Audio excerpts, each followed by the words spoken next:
Pernahkah kalian membayangkan, sosok laki-laki berseragam lusuh yang setiap pagi membawakan kopi dan mengepel lantai kantor kalian, ternyata memegang kunci nasib perusahaan bernilai triliunan rupiah?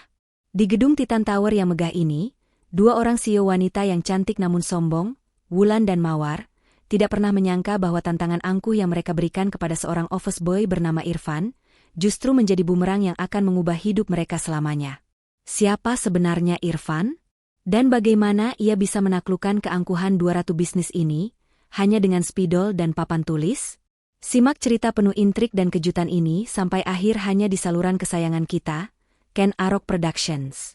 Tapi sebelum kita masuk ke ceritanya, bagi teman-teman yang sudah berbaik hati menekan tombol subscribe, like, dan menyempatkan diri berkomentar, saya doakan dengan tulus.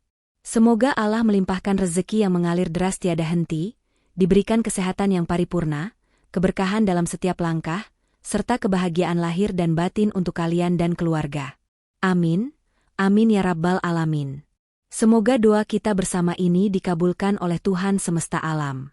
Coba tulis di kolom komentar, kalian menonton video ini dari kota atau daerah mana saja? Mari kita saling sapa dan menjalin silaturahmi. Baik, mari kita mulai kisahnya. Matahari pagi baru saja menyinari kaca-kaca gedung pencakar langit di kawasan bisnis SCBD Jakarta.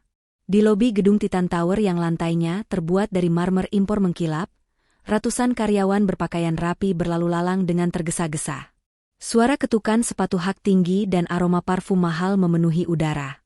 Di antara kesibukan para elit berdasi itu, ada satu sosok yang seolah tak terlihat, atau memang sengaja tidak mau dilihat. Dia adalah Irfan, seorang pemuda berusia 27 tahun yang bekerja sebagai office boy. Tugasnya sederhana di mata orang lain, yaitu memastikan tidak ada debu di lantai dan kopi para bos selalu tersedia panas setiap pagi. Irfan mengenakan seragam berwarna biru muda yang sedikit kusam.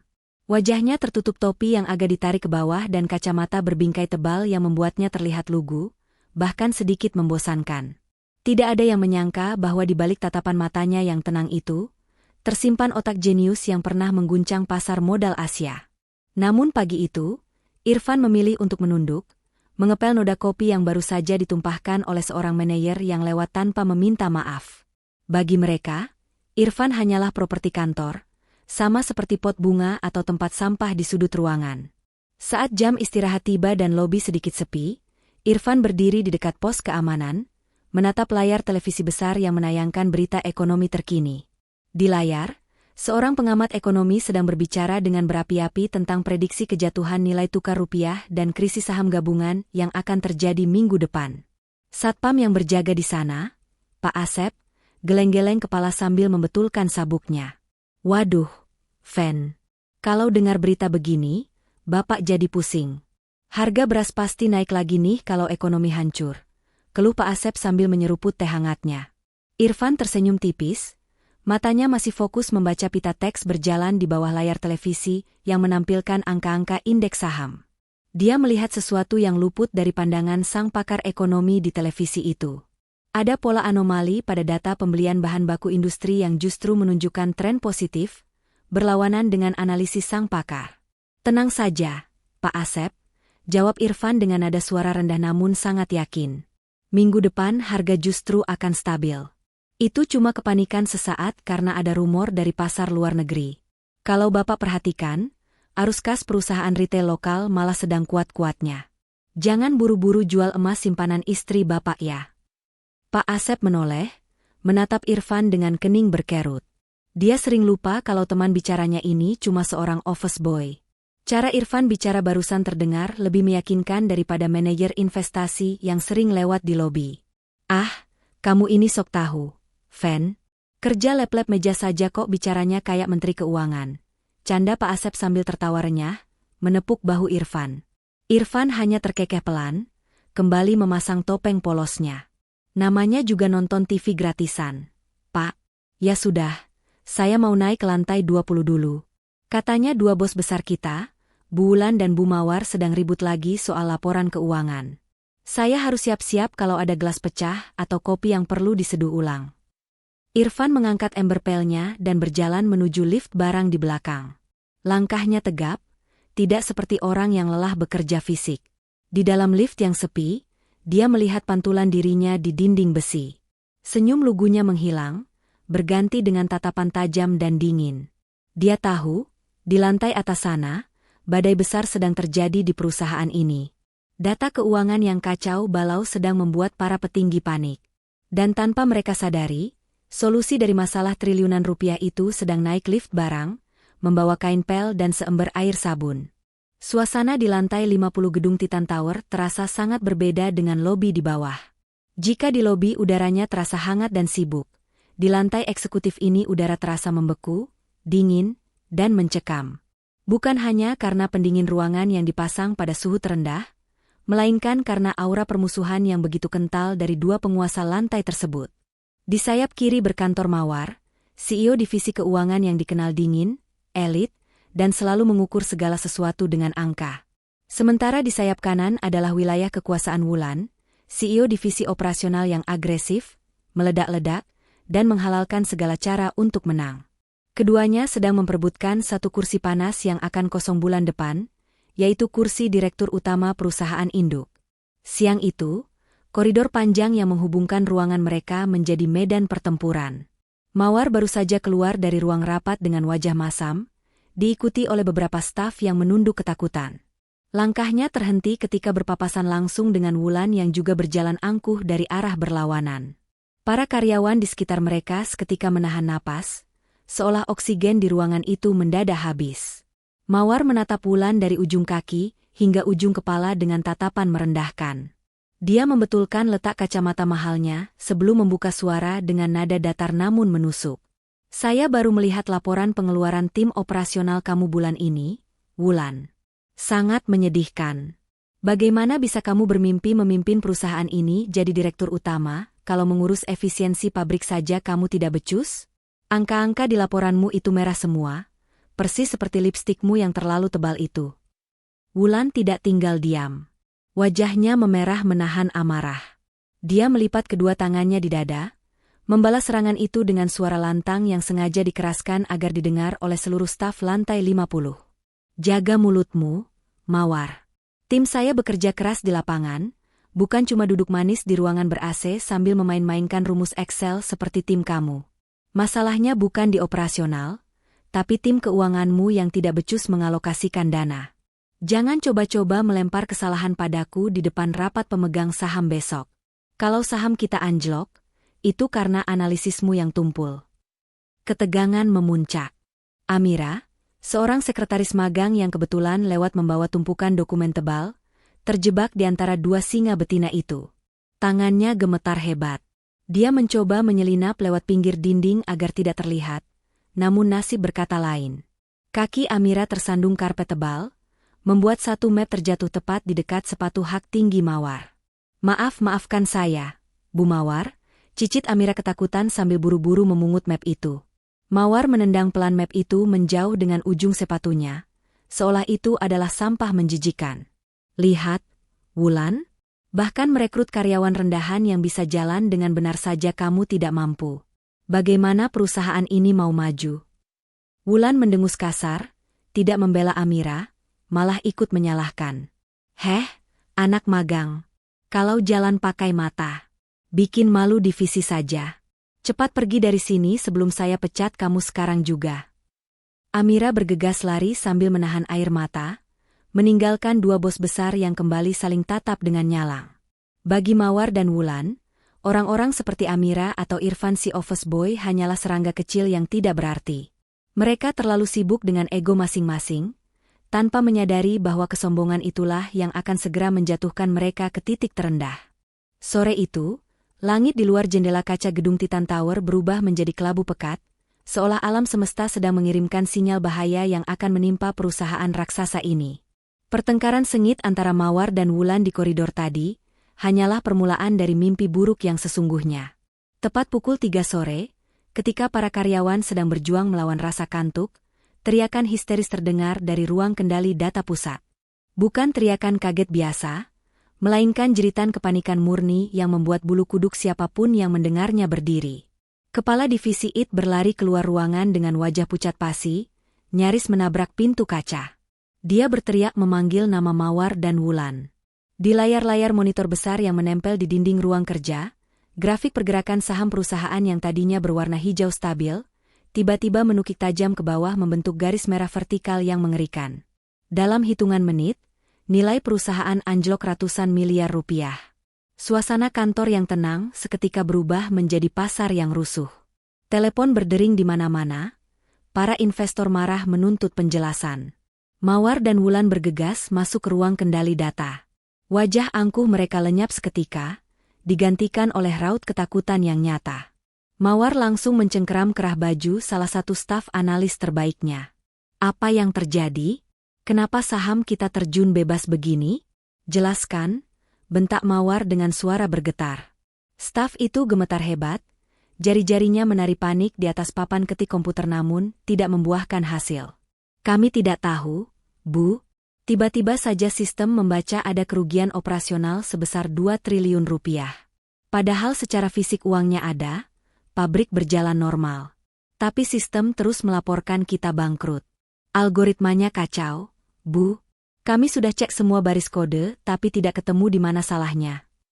Wulan menggebrak meja dengan keras, hingga gelas kopi di atasnya meloncat jatuh. Dasar tidak becus. Kalian digaji mahal untuk apa kalau mengatasi error begini saja tidak bisa? Besok pagi ada rapat umum pemegang saham. Kalau data ini tidak benar malam ini juga, kita semua akan dipecat. Bukan cuma dipecat, kita bisa dituntut penjara karena dianggap memalsukan laporan keuangan. Kepanikan semakin menjadi-jadi. Puluhan ahli IT dan keuangan lulusan universitas ternama berkumpul mengelilingi satu monitor utama. Keringat dingin mengucur deras di pelipis mereka. Mereka mencoba segala cara, mulai dari merestart sistem hingga melacak ulang jejak transaksi, namun hasilnya nihil. Angka merah itu terus berkedip mengejek, seolah menghitung mundur kehancuran karir mereka semua. Di tengah kekacauan itu, tidak ada yang menyadari kehadiran Irfan yang sedang mengepel lantai di sudut ruangan. Dia bergerak perlahan, matanya melirik tajam ke arah layar besar yang menampilkan deretan angka rumit tersebut. Sambil memeras kain pel, Irfan menggeleng pelan.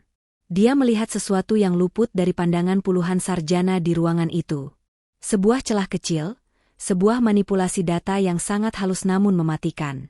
Namun, saat dia hendak membuka mulut, dia teringat siapa dirinya di mata mereka. Hanya seorang pesuruh. Siapa yang akan percaya padanya? Cari sampai ketemu. Saya tidak mau tahu, jangan ada yang pulang sebelum masalah ini beres. Teriak Mawar frustrasi sambil memijat kepalanya yang terasa mau pecah. Waktu terus berjalan, dan jarum jam seolah bergerak lebih cepat dari biasanya, mendekatkan mereka pada jurang kehancuran. Malam semakin larut di gedung Titan Tower. Jam dinding digital menunjukkan pukul 8 malam, namun lampu-lampu di ruang rapat utama lantai 50 masih menyala terang benderang. Udara di dalam ruangan itu terasa pengap dan panas, dipenuhi aroma keringat dingin dan keputusasaan. Mawar dan Wulan duduk di ujung meja panjang dengan wajah kusut, dikelilingi oleh tim manajer yang sudah kehabisan akal. Tumpukan kertas berserakan di mana-mana, puntung rokok menumpuk di asbak, dan gelas-gelas air mineral kosong berserakan di meja. Mereka semua lapar, lelah, dan emosi mereka setipis benang jahit yang siap putus kapan saja. Di tengah ketegangan yang memuncak itu, pintu ruang rapat terbuka perlahan. Irfan masuk dengan langkah hati-hati, sambil membawa nampan besar berisi 10 gelas kopi hitam panas yang baru saja diseduh. Dia diminta oleh sekretaris untuk mengantarkan doping kafein, agar para bos besar itu bisa tetap melek memecahkan masalah. Irfan berjalan pelan, mencoba tidak membuat suara sedikit pun, menyadari bahwa suasana hati orang-orang di ruangan itu sedang sangat buruk. Namun, kesialan sepertinya memang sedang mengintai malam itu. Saat Irfan hendak meletakkan gelas kopi di dekat meja Wulan, seorang manajer operasional yang sedang panik tiba-tiba berdiri mendadak dari kursinya karena menerima telepon penting. Sikut manajer itu menghantam lengan Irfan dengan keras. Keseimbangan Irfan goyah. Nampan di tangannya miring, dan satu gelas kopi panas meluncur jatuh. Isinya tumpah ruah membasahi ujung meja dan menciprat sedikit ke dokumen yang sedang dipegang Wulan. Keheningan total terjadi selama 2 detik, sebelum akhirnya meledak menjadi badai amarah. Wulan melompat dari kursinya, wajahnya merah pada menahan murka. Dasar orang kampung tidak berguna, teriak Wulan sekuat tenaga, suaranya menggema memantul di dinding kaca. Kamu punya mata tidak sih? Lihat apa yang kamu lakukan.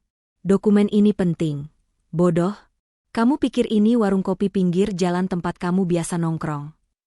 Mawar yang sedari tadi pusing melihat angka, ikut melampiaskan stresnya kepada Irfan. Dia berdiri, menatap Irfan dengan tatapan jijik yang menusuk hati. Sudah miskin, menyusahkan pula. Kenapa HRD bisa mempekerjakan orang seceroboh ini di lantai eksekutif? Caci Mawar dengan nada dingin yang menyakitkan. Bersihkan itu sekarang. Pakai baju seragammu kalau perlu. Jangan sampai ada noda sedikit pun di meja ini. Dasar sampah masyarakat, bisanya cuma bikin kotor. Seluruh manajer di ruangan itu diam 1000 bahasa, tidak ada yang berani membela. Mereka justru merasa lega karena amarah kedua bos besar itu beralih ke Irfan, bukan ke kegagalan kerja mereka. Di sudut ruangan, Amira menutup mulutnya dengan tangan, matanya berkaca-kaca melihat Irfan dimaki habis-habisan. Dia ingin maju membantu, tapi kakinya terasa berat karena takut ikut dipecat. Irfan tidak menjawab sepatah kata pun. Dia segera berjongkok, mengambil tisu yang ada di meja dan mulai mengelap tumpahan kopi yang panas itu. Tangannya sedikit melepuh terkena air panas, tapi wajahnya tetap datar. Tidak ada air mata, tidak ada bantahan. Namun, saat dia menunduk membersihkan noda di dekat layar proyektor yang masih menampilkan data saham yang kacau, matanya kembali menangkap deretan angka itu dari jarak dekat. Sambil mengelap meja diiringi cacian Wulan dan Mawar yang masih terus berdengung, otak jenius Irfan mulai bekerja cepat, menyusun kepingan puzzle yang tidak bisa dilihat oleh orang lain. Dia tahu persis apa yang salah. Irfan masih berlutut di lantai dingin, tangannya yang kasar bergerak teratur mengeringkan sisa cairan kopi hitam yang membasahi karpet mahal ruang rapat. Di atas kepalanya, suara bentakan Mawar dan Wulan masih terdengar, saling menyalahkan satu sama lain tentang siapa yang harus bertanggung jawab di hadapan pemegang saham besok pagi. Namun, anehnya, suara-suara keras itu perlahan meredup di telinga Irfan, berubah menjadi dengungan latar belakang yang tidak berarti. Fokus Irfan kini terkunci sepenuhnya pada cahaya proyektor yang menembak ke layar putih di depannya. Cahaya itu menampilkan deretan grafik batang dan tabel angka yang rumit, data yang sedang membuat pusing puluhan orang pintar di ruangan itu. Bagi mata orang awam, itu hanyalah hutan angka yang membingungkan. Tapi bagi Irfan, angka-angka itu sedang bercerita. Dia melihat pola yang bersembunyi di balik kekacauan itu. Matanya menyipit di balik kacamata tebalnya. Otaknya yang sudah lama tertidur, kini bekerja dengan kecepatan penuh, membedah struktur data itu lapis demi lapis. Dia melihat ada ketidaksesuaian logika pada baris laporan arus kas masuk dan keluar. Tanpa sadar, bibir Irfan bergerak pelan. Suaranya lirih, nyaris seperti desisan angin, namun terdengar jelas di tengah jeda nafas orang-orang yang sedang stres. Itu bukan kesalahan sistem, gumam Irfan pelan, matanya tidak berkedip menatap layar. Baris ke-40 di kolom neraca, itu bukan kerugian operasional. Itu manipulasi transaksi jual kosong dari pihak luar yang menyamar jadi vendor. Rumusnya tidak salah, tapi input datanya yang dipalsukan. Tangannya berhenti mengelap lantai. Dia terpaku sesaat, jari telunjuknya tanpa sadar membuat gerakan mencoret di udara, seolah sedang menghitung ulang probabilitas. Kalau mereka tidak memutus koneksi server ke vendor itu dalam 5 menit, kerugiannya akan permanen. Salah satu manajer senior yang berdiri tepat di samping Irfan, yang kebetulan sedang menunduk untuk memijat kakinya yang pegal, mendengar gumaman itu dengan jelas. Manajer itu terperanjat. Dia menoleh ke bawah, menatap Irfan dengan pandangan tidak percaya bercampur bingung. Bagaimana mungkin seorang tukang pel tahu istilah, neraca, dan transaksi jual kosong? Awalnya dia mengira Irfan hanya sedang mengeluh atau meracau karena takut dimarahi, tapi kata-kata yang keluar tadi terlalu spesifik dan teknis. "Hei," panggil manajer itu dengan nada kasar, menendang pelan sepatu butut Irfan. "Kamu barusan ngomong apa? Apa yang kamu tahu soal baris 40?" Suara manajer itu cukup keras hingga memecah konsentrasi Mawar dan Wulan yang sedang berdebat.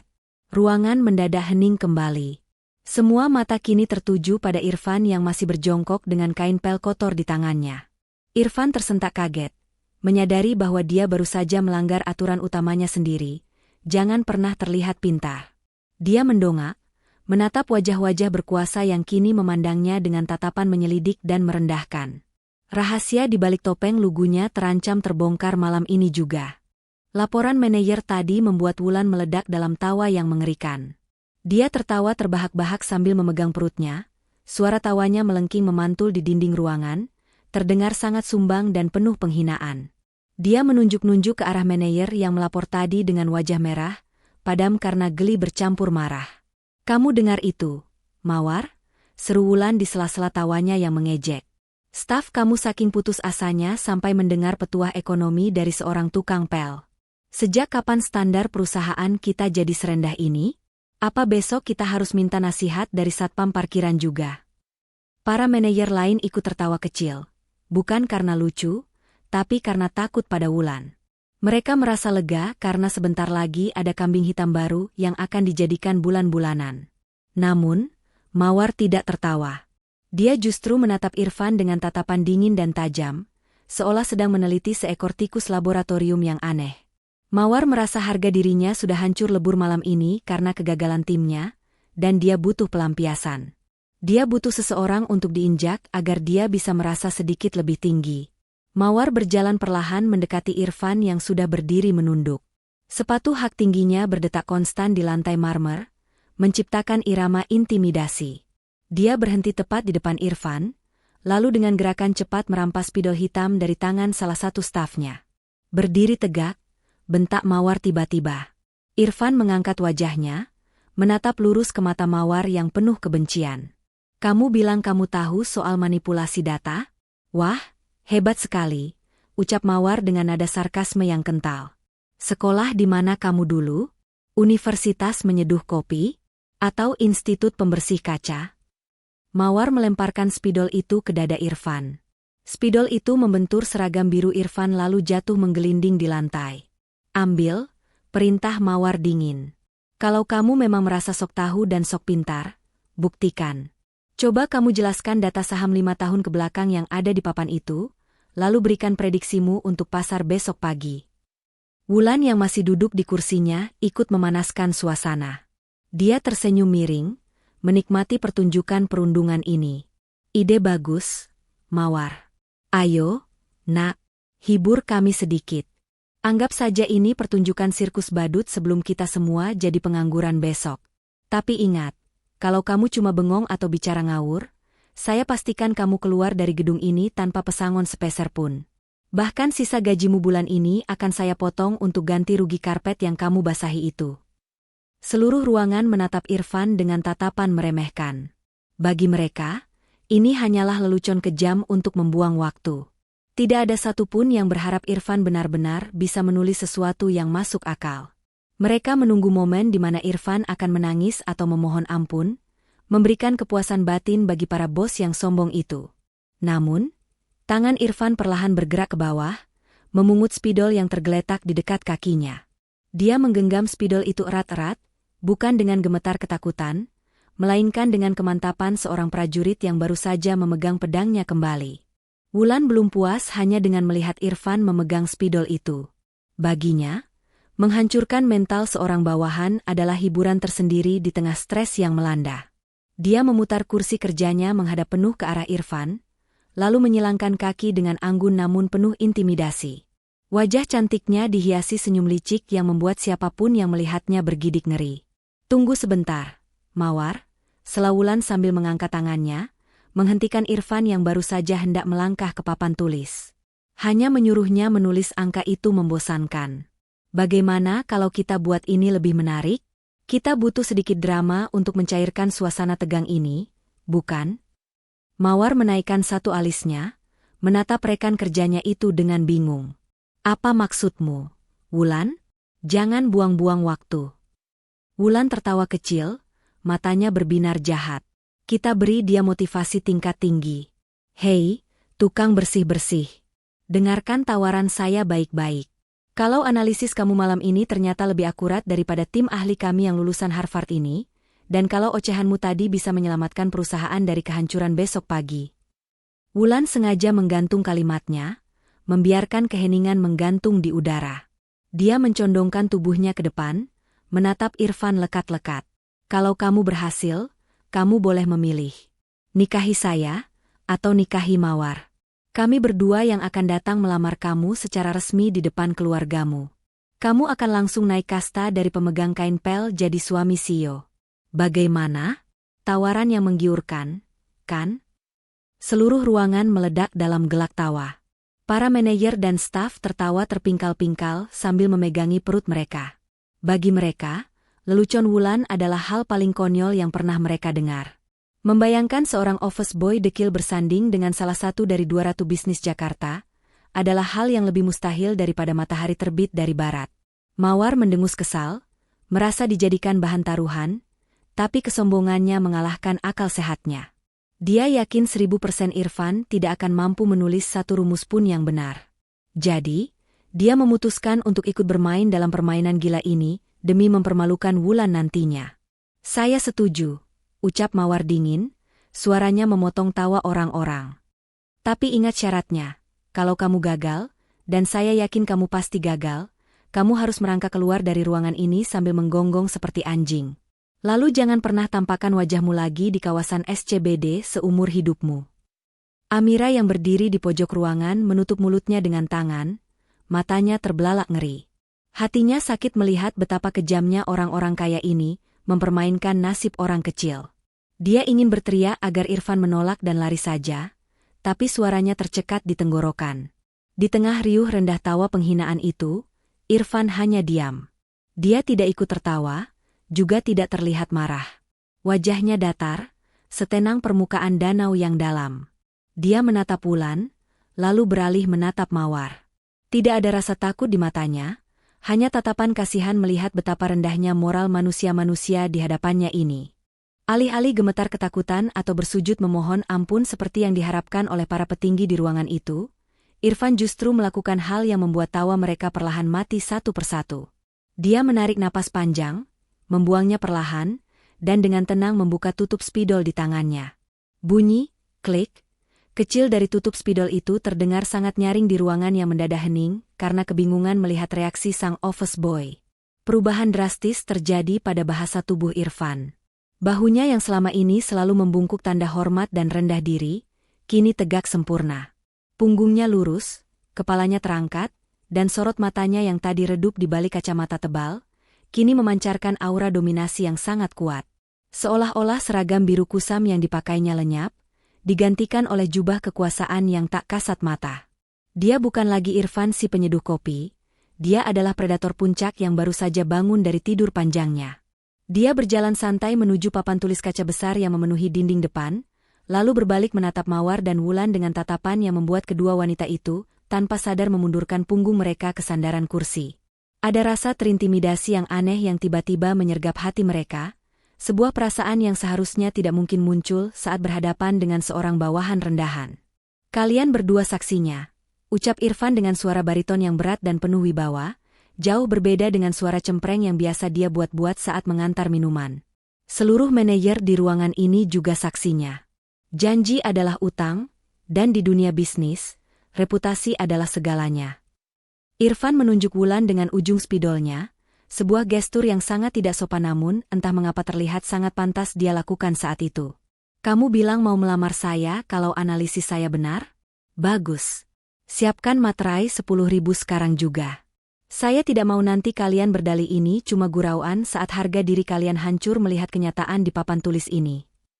Wulan ternganga, mulutnya sedikit terbuka namun tidak ada kata-kata yang keluar. Keangkuhannya seolah tersangkut di tenggorokan.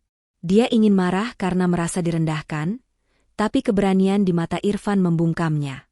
Mawar yang duduk di sebelahnya menyipitkan mata, mencoba mencari keraguan di wajah Irfan, tapi dia tidak menemukannya sama sekali. Yang dia temukan hanyalah keyakinan mutlak yang mengerikan. Kamu berani menantang kami?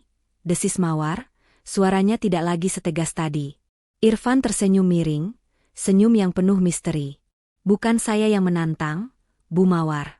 Kalian yang memulai permainan ini. Saya hanya menyelesaikannya. Tanpa menunggu jawaban lagi, Irfan berbalik menghadap papan tulis. Dia menghapus semua coretan analisis sampah yang dibuat oleh tim ahli sebelumnya dengan sekali sapuan tangan yang kasar. Papan putih itu kini bersih, siap menjadi kanvas bagi mahakarya sang legenda. Atmosfer ruangan berubah total. Udara terasa berat dan menekan.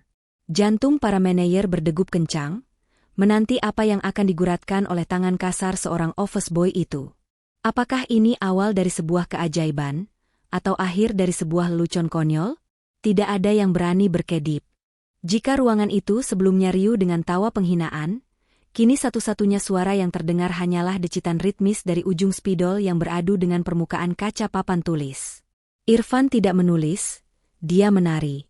Tangannya bergerak dengan kecepatan yang sulit diikuti oleh mata biasa, menuliskan deretan rumus kalkulus tingkat lanjut dan alur logika pemrograman yang rumit tanpa berhenti sedetik pun untuk berpikir.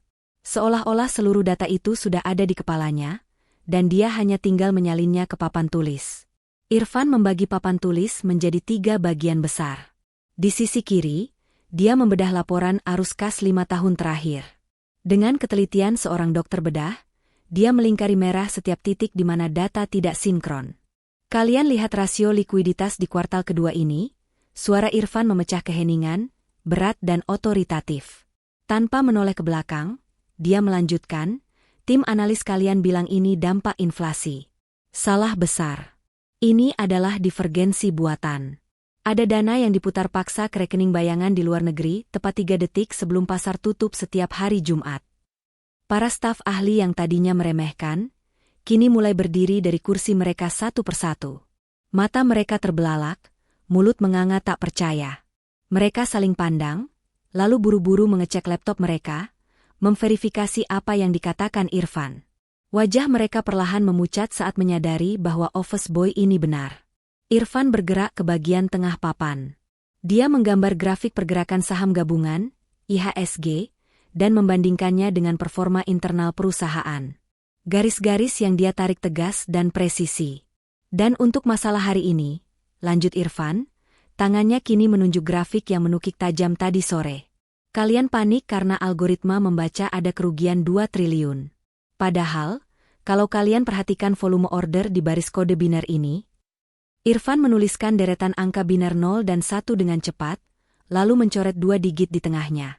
Ini adalah bug yang disisipkan. Seseorang memanipulasi stop loss order perusahaan. Uangnya tidak hilang, uangnya hanya dibekukan oleh sistem keamanan otomatis karena mendeteksi transaksi ilegal yang seolah-olah dilakukan oleh direksi. Ini sabotase internal, bukan kerugian pasar. Napas Mawar tercekat. Penjelasan itu sangat masuk akal. Selama ini dia buta karena terlalu panik melihat angka merah, sampai lupa mengecek protokol keamanan dasar. Dia menatap punggung Irfan dengan pandangan nanar. Laki-laki berseragam biru lusuh itu, yang pagi tadi dia bentak karena kopinya kurang manis, kini sedang memberi kuliah umum tentang manajemen risiko tingkat dewa kepada lulusan-lulusan terbaik universitas dunia. Irfan menyelesaikan tulisannya dengan sebuah lingkaran besar di pojok kanan bawah papan tulis. Di sana tertulis sebuah prediksi angka untuk pembukaan pasar besok pagi jam 10 tepat. Angkanya hijau, melonjak tinggi, berbanding terbalik dengan prediksi kehancuran yang ditakutkan semua orang. Dia menutup spidolnya, lalu berbalik perlahan. Keringat sedikit membasahi pelipisnya, namun tatapannya tetap dingin. Selesai. Silakan kalian bantah kalau bisa, tantangnya datar. Ruangan rapat yang megah itu mendadak terasa seperti ruang hampa udara. Tantangan Irfan menggantung di udara, menunggu jawaban.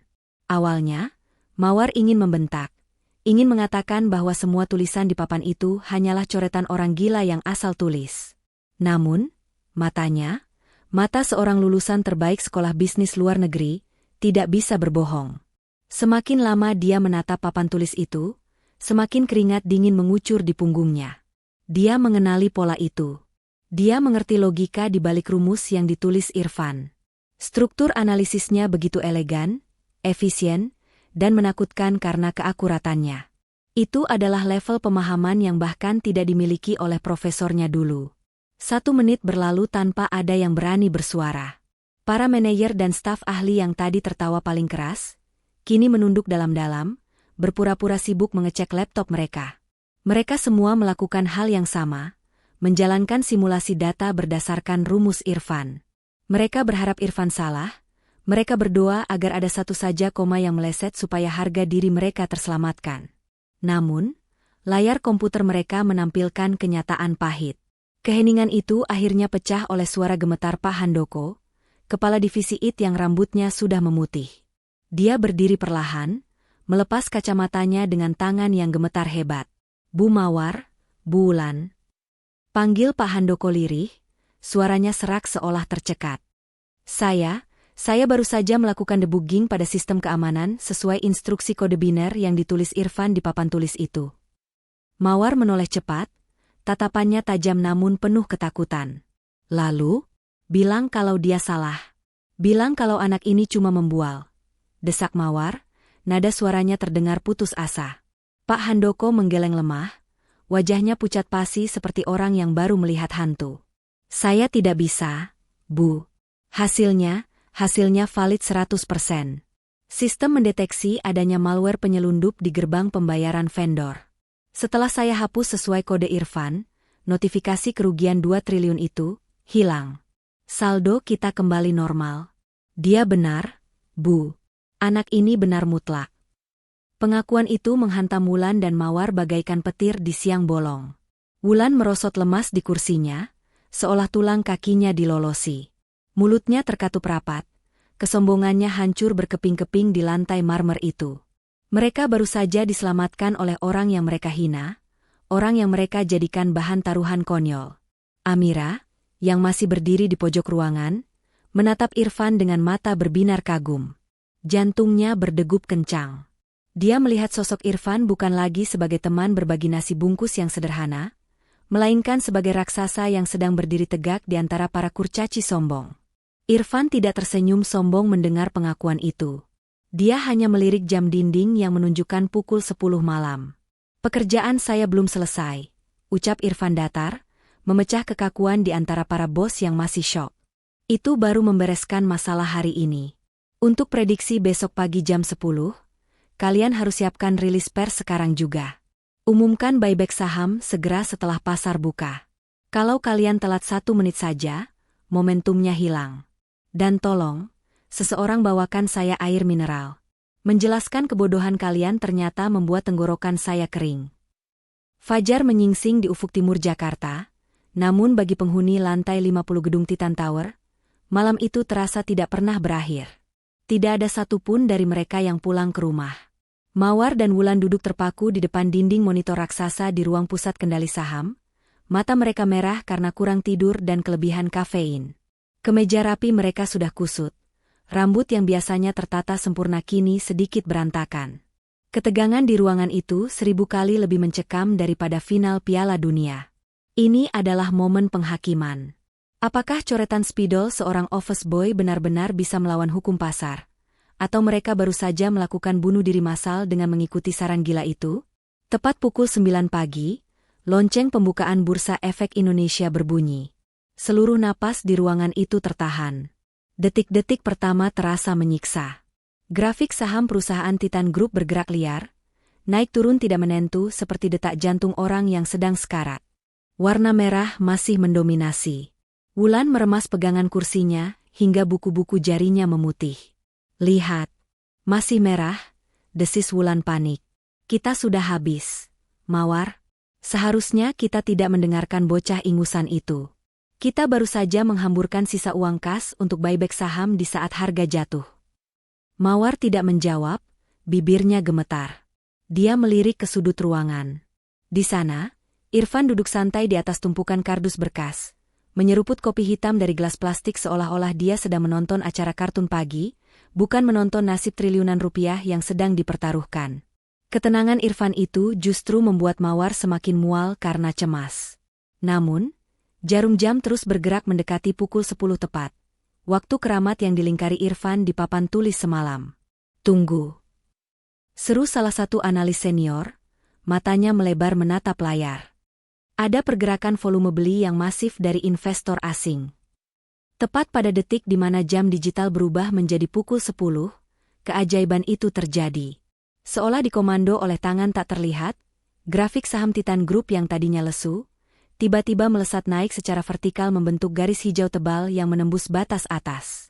Berita tentang buyback dan klarifikasi sistem keamanan yang dirilis sesuai instruksi Irfan berhasil mengembalikan kepercayaan pasar dalam sekejap. Naik. Harganya naik 3%, 5%, 10%. Teriak para staf bersahutan, suara mereka berubah dari panik menjadi histeris bahagia. Auto rejection atas. Kita arah, Bu. Saham kita menyentuh batas kenaikan tertinggi hari ini. Jerit kepala divisi investasi sambil melompat kegirangan memeluk monitor komputernya. Sorak-sorai meledak di ruangan itu. Para manajer berpelukan, beberapa bahkan menangis lega. Perusahaan selamat. Tidak ada PHK, tidak ada kebangkrutan. Di tengah euforia itu, Mawar dan Wulan justru terdiam kaku di kursi mereka. Tubuh mereka lemas bukan main. Mereka menatap angka hijau fantastis di layar, lalu perlahan, dengan leher yang terasa kaku, mereka menoleh ke arah Irfan. Irfan sudah berdiri, merapikan seragamnya yang sedikit kusut. Dia menatap kedua bos besar itu dengan senyum tipis yang penuh arti. Tatapan itu bukan lagi tatapan seorang bawahan, melainkan tatapan seorang pemenang yang datang untuk menagih janji.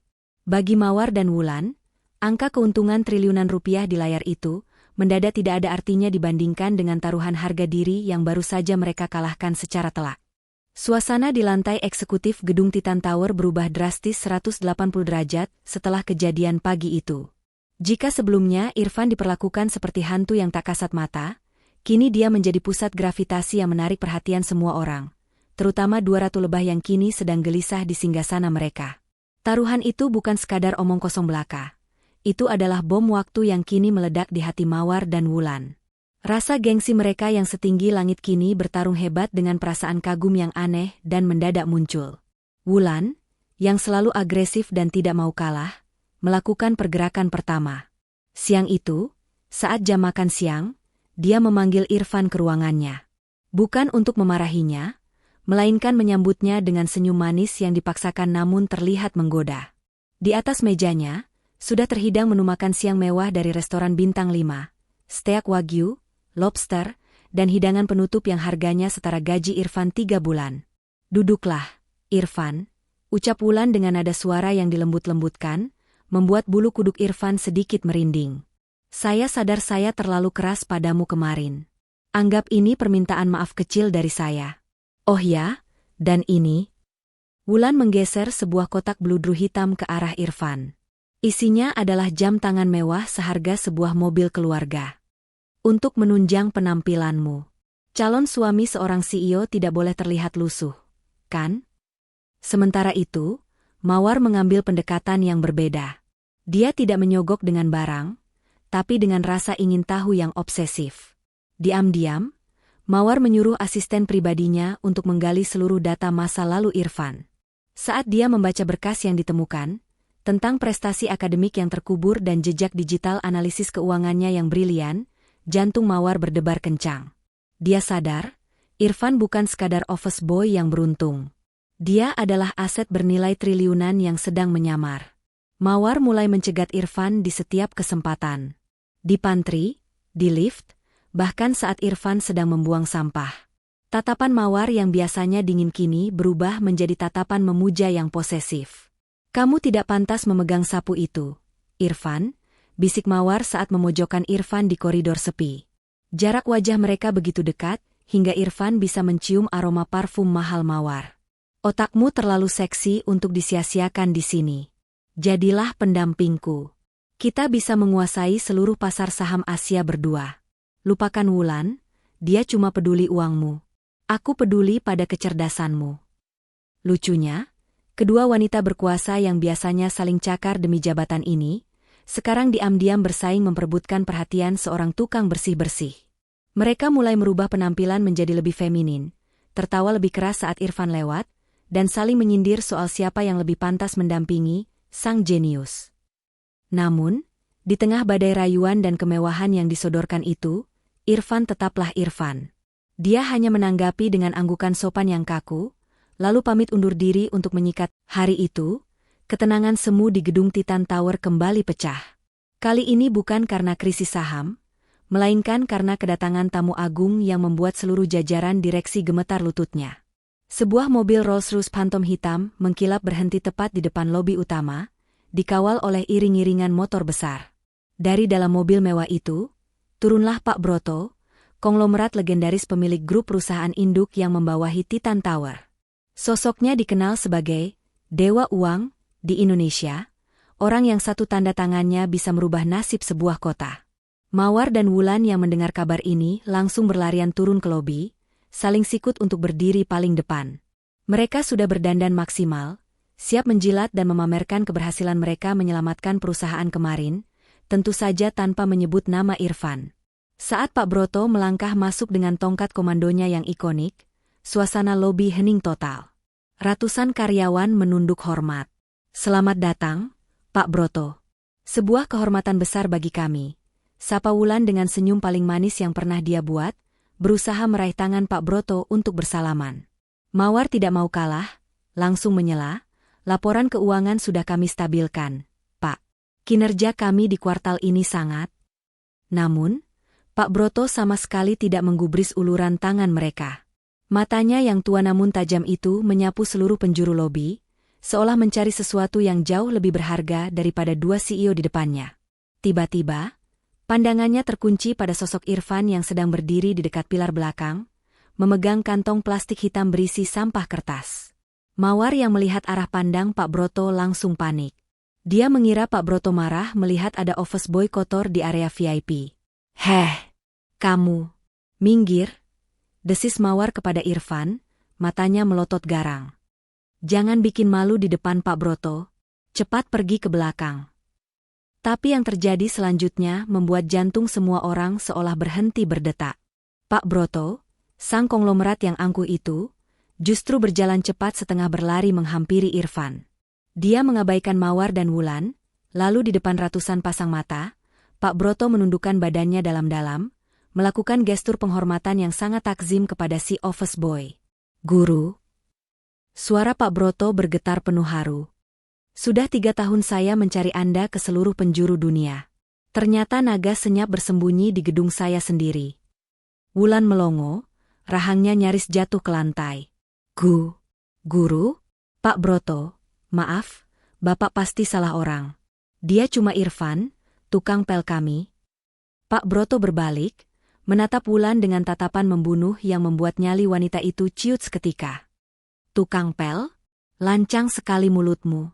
Beliau adalah Irfan, The Silent Dragon. Legenda pasar modal yang mengajari saya, dan separuh konglomerat di negara ini, cara berbisnis. Kekayaannya 10 kali lipat dari gabungan seluruh aset perusahaan ini." Gedung itu gempar. Bisik-bisik berubah menjadi keriuhan massal. Irfan menghela napas panjang, melepaskan topi kusamnya dan membuang kantong sampah yang dipegangnya. Dia menegakkan tubuh, dan kali ini, aura yang keluar darinya bukan lagi aura pemuda sederhana, melainkan aura seorang kaisar bisnis yang sesungguhnya. Dia menatap Pak Broto sambil tersenyum tipis. "Sudah lama tidak bertemu, Broto. Saya sedang menikmati masa pensiun dini saya dengan tenang di sini, melihat watak asli manusia-manusia yang gila jabatan. Tapi sepertinya, sandiwara ini harus berakhir hari ini." Setelah kehebohan di lobi mereda, Irfan meminta Pak Broto untuk menyiapkan ruang rapat tertutup. Kini, situasi berbalik 180 derajat. Di ruang rapat paling mewah di lantai teratas, Irfan duduk dengan santai di kursi utama, kursi yang biasanya diduduki oleh pemilik saham mayoritas. Pak Broto, sang konglomerat yang disegani, berdiri takzim di sampingnya seperti seorang ajudan setia. Sementara itu, Mawar dan Wulan berdiri kaku di hadapan meja panjang, persis seperti dua murid sekolah dasar yang sedang menunggu hukuman dari kepala sekolah. Wajah mereka pucat, namun di mata mereka tersirat kilatan harapan yang licik. Mereka sadar, office boy yang mereka hina ternyata adalah tambang emas berjalan. Ketakutan akan dipecat kini bercampur dengan ambisi liar. Jika mereka bisa memenangkan hati Irfan, mereka tidak hanya akan menyelamatkan karir, tetapi juga menjadi istri dari salah satu orang terkaya di Asia. Irfan mengetukkan jari-jarinya perlahan di atas meja kayu mahoni, suaranya menggema di ruangan yang sunyi senyap. Tatapannya tajam menusuk ke arah dua wanita cantik yang kini tampak salah tingkah itu. "Saya ingat betul kata-kata kalian kemarin malam," buka Irfan dengan nada suara yang tenang namun mematikan. "Kalian menantang saya. Dan kalian membuat perjanjian di depan seluruh manajer. Jika analisis saya benar, saya bebas memilih salah satu dari kalian untuk saya nikahi. Benar begitu, Nona Wulan? Nona Mawar? Wulan langsung maju selangkah, merapikan rambutnya dengan genit, berusaha menampilkan pose terbaiknya. Rasa malunya sudah dia buang jauh-jauh demi harta. Benar sekali, Mas Irfan maksud saya Tuan Irfan, jawab Wulan dengan suara mendayu-dayu. Saya wanita yang memegang janji. Dan jujur saja, sejak melihat kecerdasan Anda di papan tulis itu, hati saya sudah luluh. Saya sadar, saya butuh pria dominan dan jenius seperti Anda untuk membimbing saya.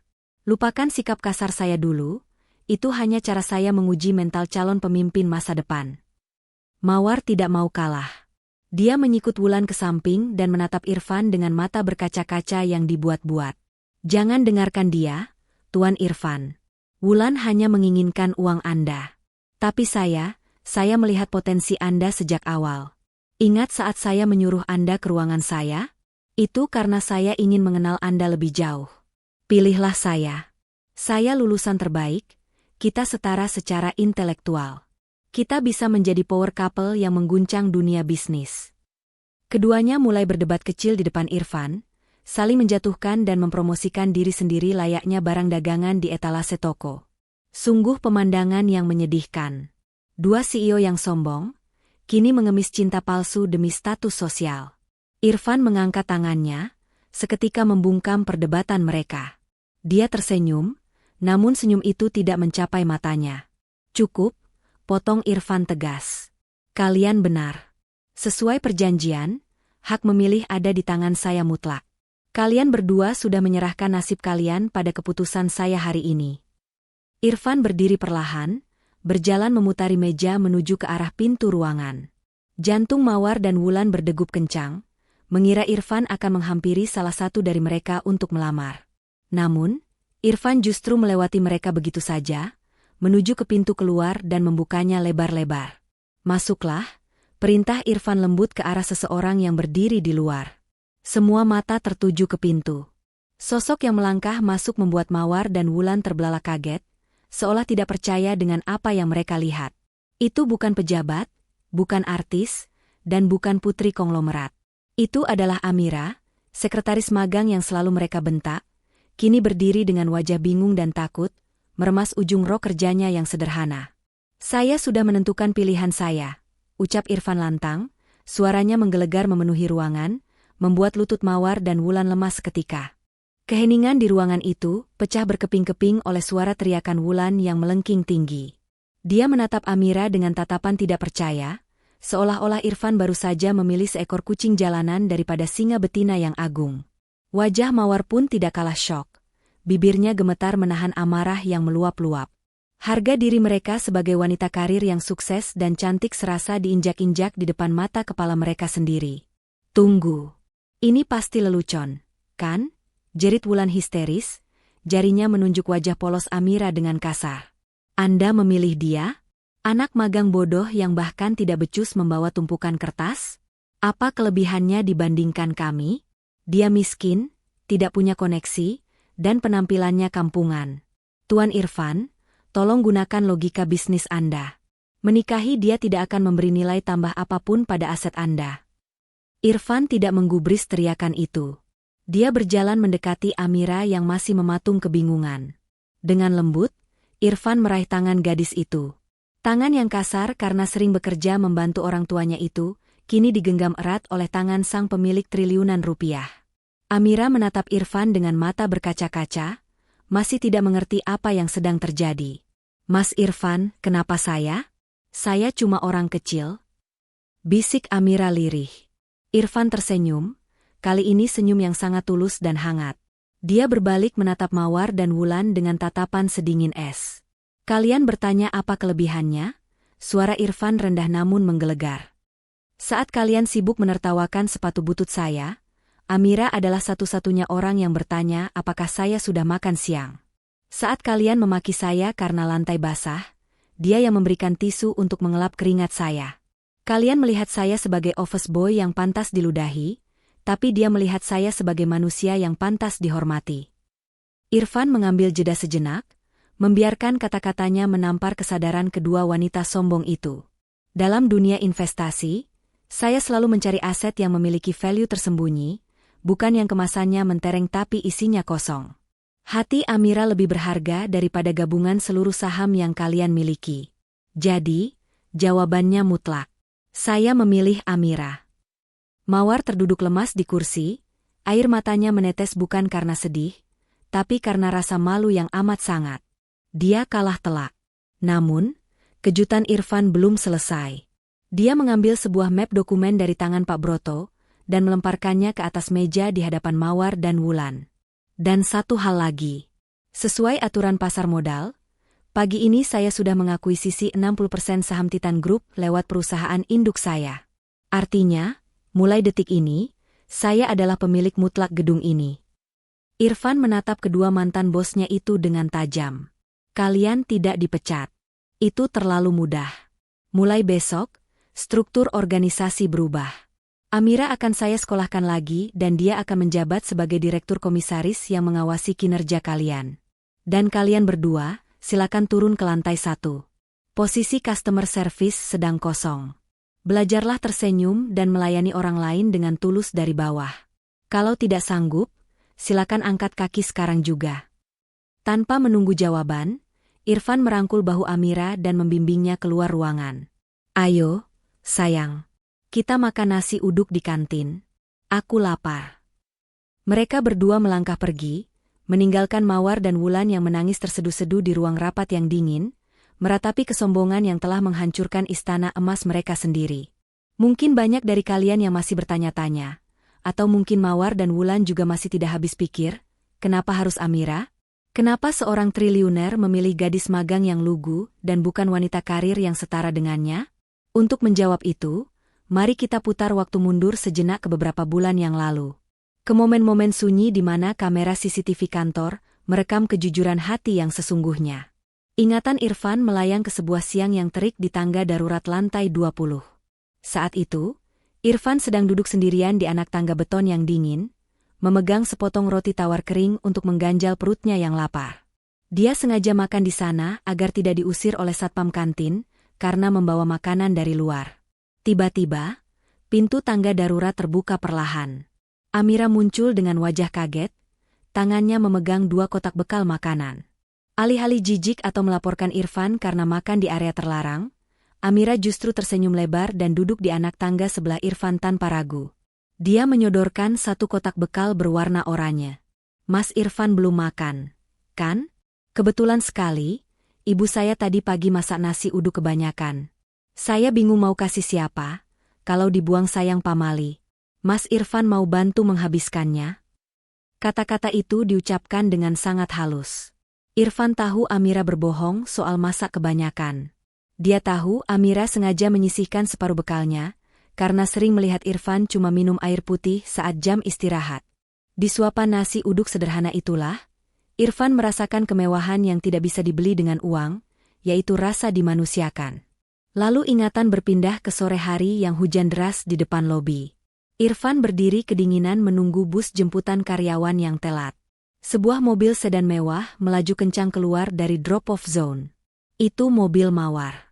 Roda mobilnya melindas genangan air keruh, mencipratkan lumpur hitam ke celana seragam Irfan. Dari balik kaca jendela mobil yang tertutup rapat, Irfan bisa melihat Mawar dan Wulan tertawa melihat kejadian itu tanpa ada niat sedikitpun untuk berhenti minta maaf. Namun, beberapa menit kemudian, sebuah ojek online berhenti. Amira turun dan melihat Irfan yang basah kuyup. Tanpa pikir panjang, gadis itu membuka payung lipat kecilnya yang berwarna merah muda, lalu berjinjit memayungi Irfan. Bahu Amira sendiri basah terkena hujan karena payungnya terlalu kecil untuk berdua, tapi dia tidak peduli. Mas Irfan pakai saja payungnya sampai halte. Nanti sakit lo kalau kehujanan. Saya bisa lari kok ke stasiun. Dekat, ucap Amira sambil menggigil. Saat itulah Irfan membuat keputusan dalam hatinya. Bagi Irfan, Mawar dan Wulan mungkin pandai membaca grafik saham untuk mencari keuntungan duniawi. Tapi Amira, dengan segala kesederhanaannya, memiliki kemampuan membaca hati dan menanam kebaikan tanpa mengharap imbalan. Itulah investasi jangka panjang yang sesungguhnya dicari oleh sang naga senyap. Di mata Irfan, Amira bukan sekadar gadis magang. Dia adalah permata yang bersinar paling terang di tengah tumpukan batu kali yang sombong. 3 bulan telah berlalu sejak peristiwa menggemparkan di gedung Titan Tower. Hari ini, sebuah balai pertemuan mewah di salah satu hotel bintang 5 Jakarta disulap menjadi taman surgawi. Ribuan bunga mawar putih dan melati menghiasi setiap sudut ruangan, menebarkan aroma harum yang menenangkan.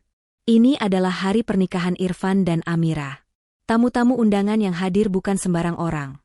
Para menteri, selebriti, hingga taipan bisnis dari mancanegara datang untuk memberikan penghormatan kepada sang naga senyap yang akhirnya menemukan pelabuhan hatinya. Di atas pelaminan, Amira tampak begitu memukau. Gadis yang dulu selalu menunduk takut saat berpapasan dengan orang lain, kini berdiri tegak dengan anggun dalam balutan kebaya putih bertabur kristal. Wajahnya memancarkan cahaya kebahagiaan yang tulus, bukan karena harta suaminya, tapi karena dia menikah dengan pria yang dia cintai apa adanya. Di sampingnya, Irfan berdiri gagah, menggenggam tangan Amira seolah dia memegang dunia. Namun, pemandangan paling kontras terlihat di sudut ruangan, jauh dari sorotan lampu utama. Mawar dan Wulan berdiri di sana, memegang gelas minuman dengan tatapan kosong. Mereka hadir bukan sebagai tamu VIP, melainkan sebagai tamu biasa yang undangan masuknya diberikan karena belas kasihan Irfan. Penampilan mereka masih cantik, namun aura keangkuhan yang dulu menjadi ciri khas mereka telah lenyap tak berbekas. 3 bulan bekerja di bagian pelayanan pelanggan, belajar melayani keluhan orang dengan senyum dan sabar, telah meruntuhkan ego mereka hingga ke dasar. Mawar menatap Irfan dan Amira dengan mata berkaca-kaca. Ada rasa sesak yang menghimpit dadanya. Bukan rasa cemburu karena kehilangan kesempatan menjadi istri triliuner yang dia sesali. Yang dia tangisi adalah kesadaran bahwa selama ini jiwanya begitu miskin. Dia melihat bagaimana Irfan menatap Amira dengan tatapan memuja. Tatapan itu tidak akan pernah didapatkan Mawar, seberapa tinggi pun jabatannya, jika dia tidak merubah hatinya. Kita benar-benar bodoh ya, Wulan, bisik Mawar lirih, nyaris tak terdengar di antara alunan musik orkestra. Kita mengejar emas di puncak gunung, tapi menendang berlian yang ada di depan kaki kita. Wulan mengangguk pelan, mengusap sudut matanya yang basah. Amira pantas mendapatkannya.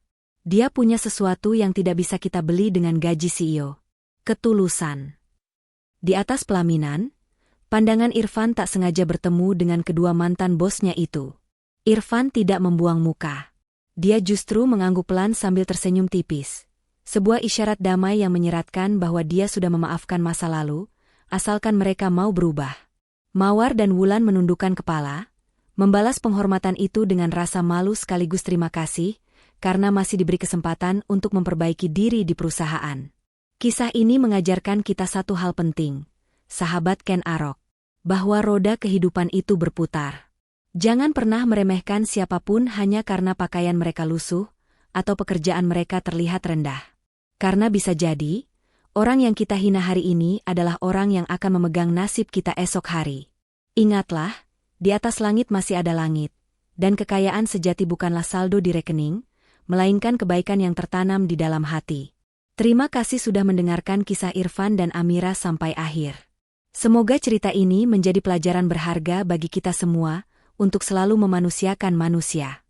Jangan lupa untuk terus berbuat baik hari ini. Sampai jumpa di kisah inspiratif berikutnya, hanya di Ken Arok Productions. Wassalamualaikum warahmatullahi wabarakatuh.